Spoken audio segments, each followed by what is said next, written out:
Ата, ушу интернетти карасам эле эркек башы менен эркектер ар нерсени жаза беришет, Ошо да. Эркектерге караганда аялдар бир нерсени билип туруп айтат да. Бир нерсени билип, тактап туруп анан ушак кылып жазышат аялдар. Эркектер чын эле ошондойбуз.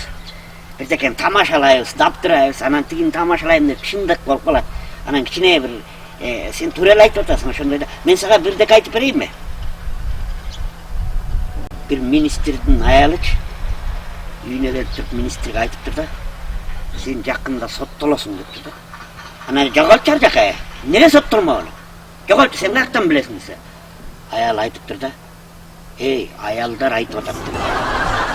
Анан министрдин жини келип, жоголчу ар жака, аялдарың урган барбы? Сүйлөй берет да аялдар деп коюптур да. Анан нормал, анан чын эле тиги аял айткандай эле министр соттолуптур да. Түрмөгө отуруптур.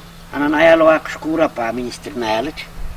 Анан тамак аш көтөрүп алып, анан министрге түрмөгө барып анан немеге күйөөсүнө айтыптыр да. Эми чыдап тур эми. Олор болду, мен жакшы адвокат жалдап атам. Кудай буйрса бир жакшы адвокат келет, анан сен бошойсуң дептир да.